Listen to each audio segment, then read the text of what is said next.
किताबों से महरूम, जिसकी वजह से तलबा को मुस्तकबिल दाव पर लग गया। जी हाँ, इस हवाले से मजीद जानते हैं हमारे नुमाइंदे मंजूर अहमद से। मंजूर, बताइएगा आखिर ये क्या मुआजरा?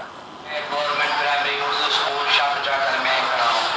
यहाँ पर जो है टीचरों का कहना है कि अभी तक जो है हमें बच्चों के किताब नहीं मिले हैं। बार बार शिकायत की है मगर कोई भी अमल नहीं हो रहा है।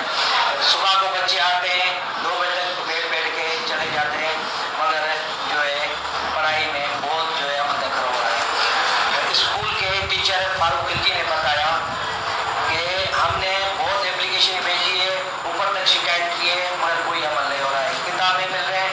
और बच्चों के वालिदैन हैं, बार बार हमसे पूछते हैं कि बच्चों की किताब क्यों नहीं दे रहे हो, हमें आगे से मिलेंगे तो हम देंगे। मैं जो है वज़ीर आज़म पाकिस्तान, वज़ीर आला सिंध, DC सागर से अपील करता हूँ कि जल्द से जल्द जो है स्कूलों में किताब भेजी जाए, वरना स्कूल की तैलीम तबाह हो जाएगी। इस बच्चों को किताब नहीं मिलेंगे तो वो स्कूल नहीं आएंगे। मेहरबानी फारूक खिलजी टीचर और दूसरे उस्तादों का कहना है कि हमें जल्द। शुक्रिया मंजूर अहमद, आप हमें अपडेट कर रहे थे। आगे बढ़ने के बाद करेंगे